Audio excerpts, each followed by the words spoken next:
Hi everyone, I'm Weipeng, a lecturer and researcher from the Singapore University of Social Sciences. Today, I will be sharing an Eastern discourse of early childhood curriculum research, which is closely related to policy and practice. As made very clear by OECD in its 2017 Starting Strong report, Early Childhood Education and Care, ECEC, can help lay the foundations for future skills development, well-being, and learning. And curriculum plays a vital role in ensuring the quality of ECEC services. A well-planned and well-coordinated curriculum can prioritize learning settings and provide learning goals and content for early childhood educators and centers.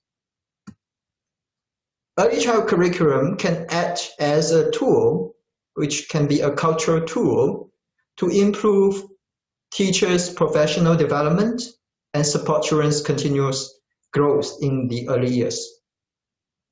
However, all this sounds very neoliberal, which sees early childhood curriculum as a way of preparing our children for a universal future commercial society. Instead, as shown in this diagram, the two main components of curriculum, what and how, are situated in a particular cultural context.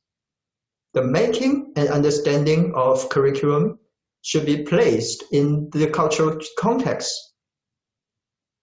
It does make sense to look for an Eastern understanding or an Eastern discourse of curriculum. Against the background of globalization, we conducted a discourse analysis of early childhood curriculum frameworks or early childhood curriculum standards in 4 countries, 2 from the Western world and the other 2 from the Eastern world. Our policy study aims to understand if the hybrid impact of globalization and localization exists in the curriculum policies, which is the standard curriculum for the early childhood sector.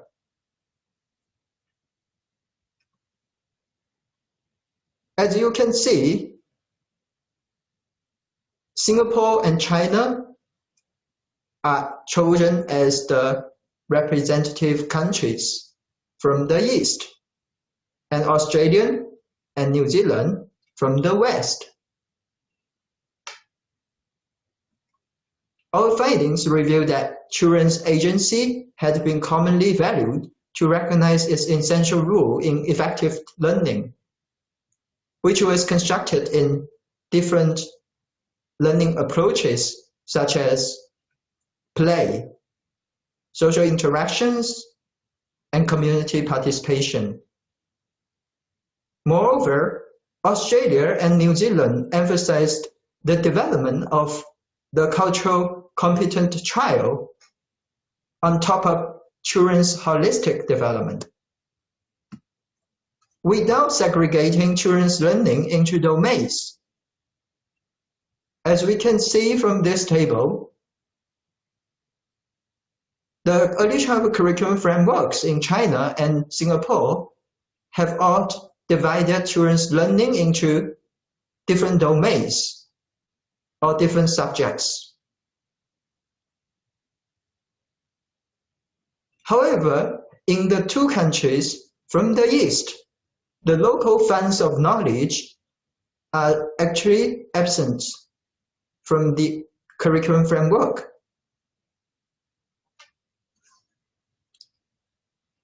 Here I'm showing the case of Singapore regarding the subject knowledge contained in the early childhood curriculum standards or frameworks. As you can see, in the 6 domains or subjects given in this standard curriculum framework by the Singapore's Ministry of Education, only 3 domains have explicit knowledge given in the framework. These three domains are the language and literacy, numeracy, and aesthetic and creative expression, which is about arts. While the remaining domains do not have a clear knowledge orientation. For example, in the social-emotional development domain, there isn't any information about the knowledge that should be taught or learned in this domain.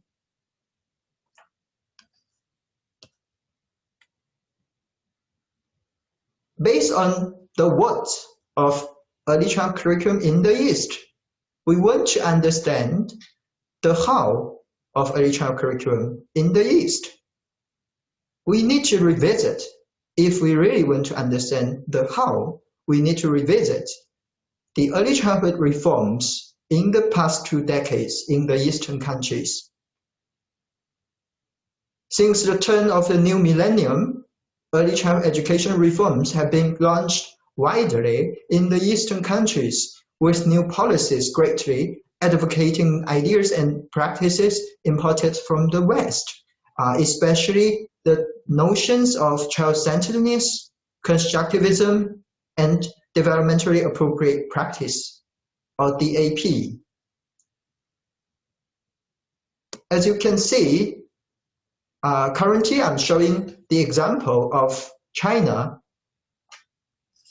The dream of policymakers is to promote child-initiated learning as featured with active learning, teaching for individual learning needs, learning through play, and learning through daily life in the early childhood settings.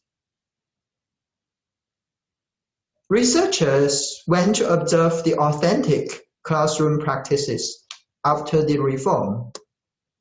However, they found that teacher-directed instruction still dominated the real curriculum practices, which are achievement-oriented, subject-based, and content-based learning. The gap between state policies and school practices was due to teachers' traditional beliefs, as explained by some scholars. To test this assumption, some researchers went to interview teachers. In China, researchers found that about 50% of the teachers reported preferring a child-initiated approach, and 45% of them believed in a more balanced teacher-directed and child-initiated approach. And these ideas about child-initiated approach or child-centeredness are actually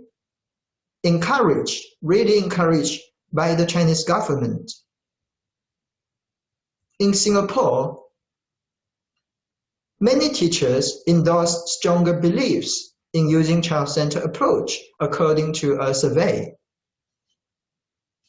So actually, the previous assumption about teachers' beliefs, that teachers' beliefs haven't been changed, is actually incorrect, because after the reforms, teachers' beliefs are more progressive, more child-centered, and have appreciation of those ideas promoted by the government. But still, in reality, teachers didn't practice these ideas in their classroom. In the classroom, we can still observe whole group teaching, frequently academic-driven teaching, and teacher-directed activities in many Eastern countries, including China and Singapore.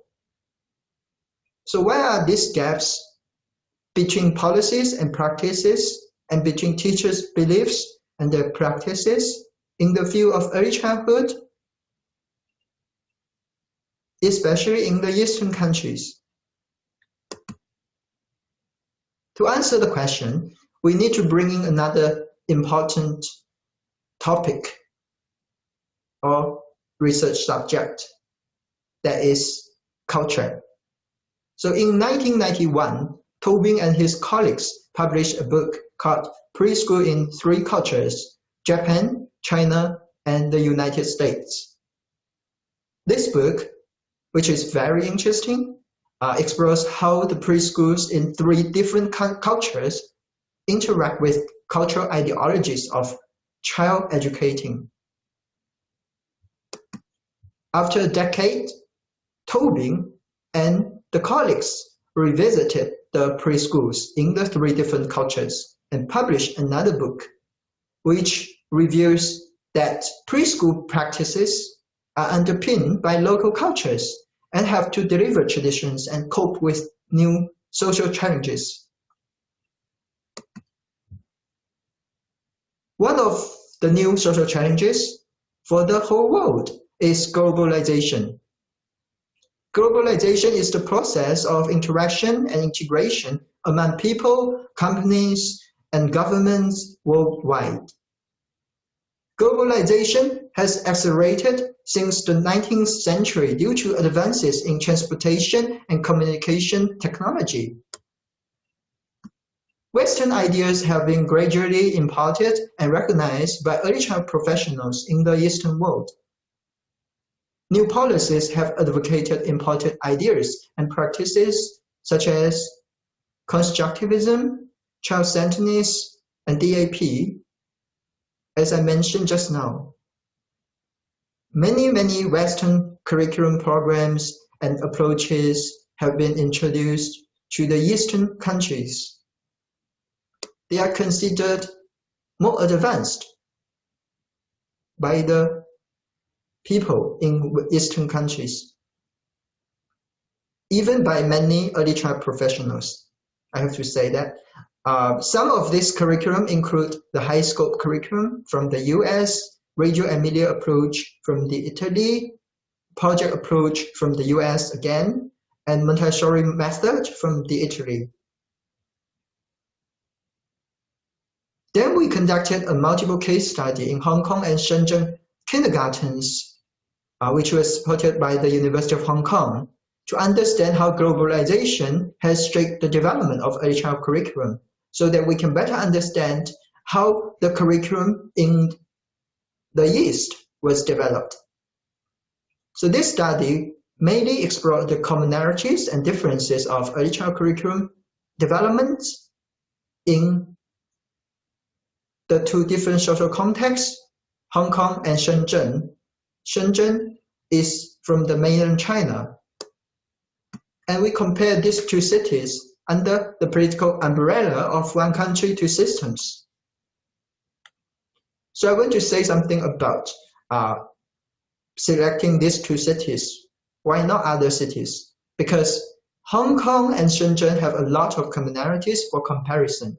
First, they are neighboring cities, both located in the southern part of China, and they are developed economy because they are in the same location and they all have a lot of information imparted from outside. They are considered to be very open cities, very international cities. They have similar size of population, although Shenzhen has a bit more. Shenzhen has a population of 12 million, while Hong Kong has 7 million. And they are highly connected, as I said, with the outside world and rooted in Chinese culture.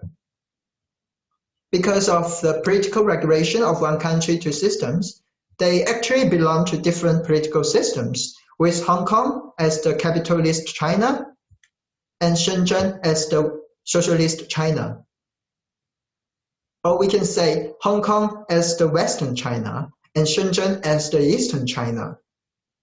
So they have become a very interesting pair of cities for comparison, for us to really understand how culture may affect the development of early child curriculum. So in this multiple case study, I purposefully selected 4 kindergartens or preschools, which provide services to 3 to 6-year-old children and have their own school-based curricula, so that I can understand, investigate how they design and implement their curriculum. So I use multiple methods for generating data. I used interviews, in-depth interviews with principals and teachers. I used a lot of observations in the classroom, and I also collected curriculum documents for analysis.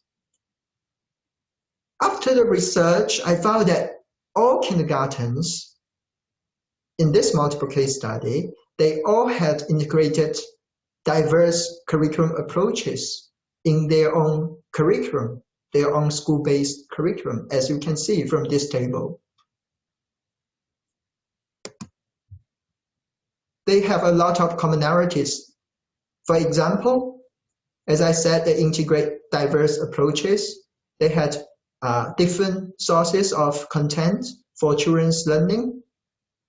At the same time, they try to balance between child-centeredness and teacher-directedness. They don't just appreciate and promote free play. They also try to combine play and learning together and to promote play-based learning. And they encourage children's learning corresponding to their individual needs and differences.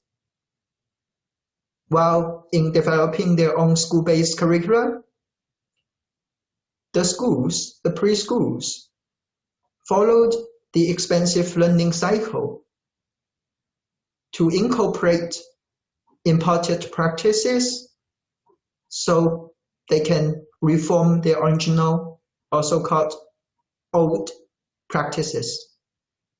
So they go through the 4 different stages of the expansive learning cycle according to the cultural historical activity theory. The need stage, double bind stage, breakthrough stage, and the reflection stage. So they go through the cycle to renovate their curriculum practices. So this is how they developed their school-based curriculum. In terms of the differences of school-based curriculum between Hong Kong and Shenzhen, we found that they have different emphasis on the academic learning. In Shenzhen, because of the policy, the local policy in mainland China, which bans all kinds of direct academic learning in early childhood. So there isn't too much academic learning observed in the classrooms, while in Hong Kong, because of the stress from the primary school entry, as well as the high expectations from the Hong Kong parents, we found that a lot of emphasis has been put on the academic learning in the early childhood curriculum.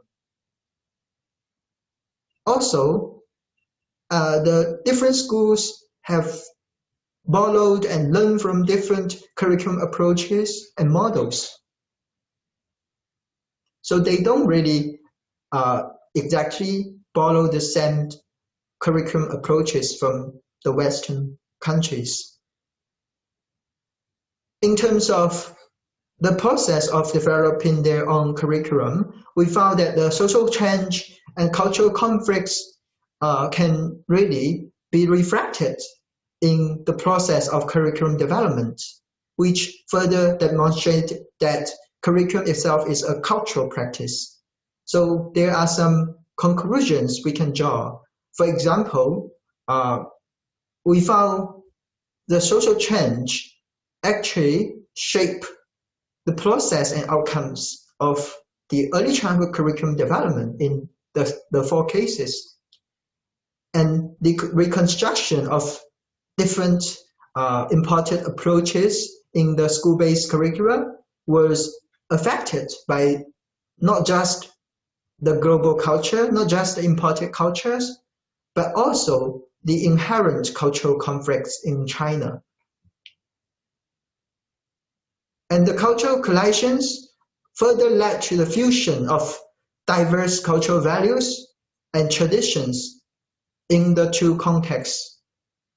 So the traditions have been from China and also the outside world, which is, for example, in Hong Kong, a lot of traditions from the British cultures. So they have been found to become a fusion in the curriculum. Therefore, against the backdrop of global education reform movement, I propose such an inclusive and balanced framework, or the model of curriculum hybridization for understanding early childhood curriculum in the East. This framework is supposed to integrate diverse orientations towards promoting children's learning and development, not only by themselves as human beings, but also situated within the complex and changing socio-cultural context.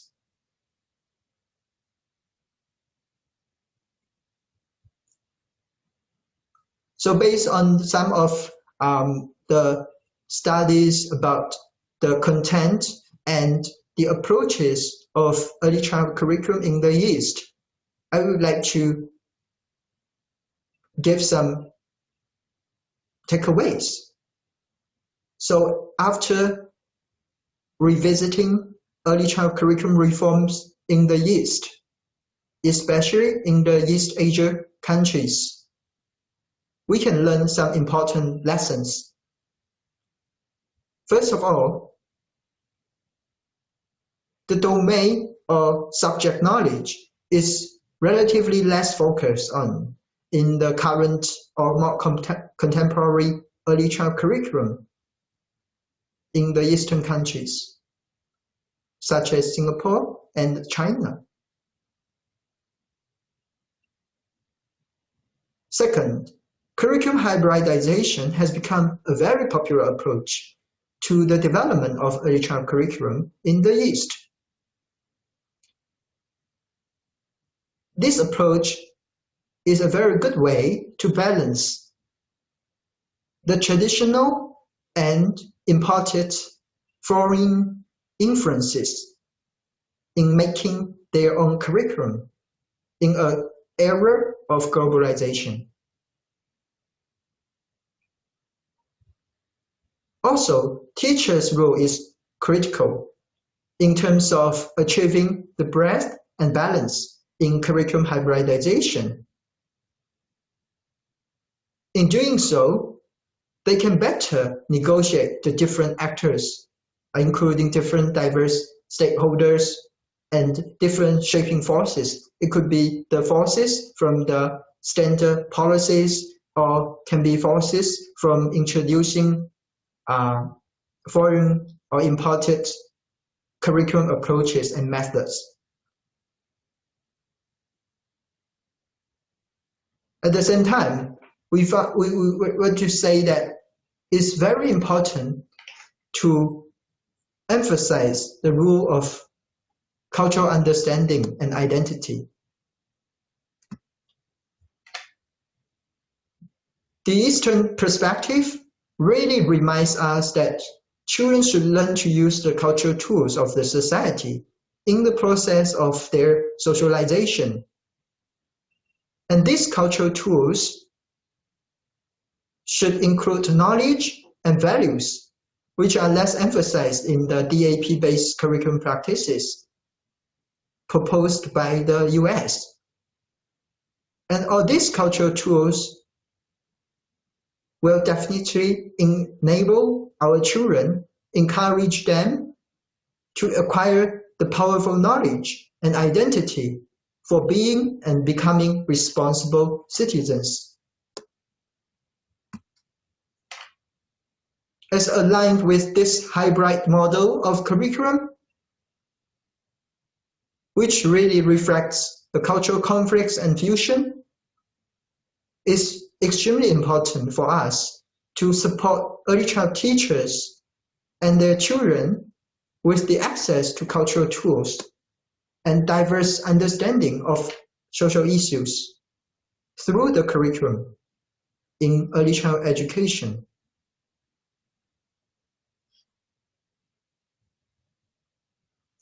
Thank you so much. Feel free to write to me if you have any questions about my presentation.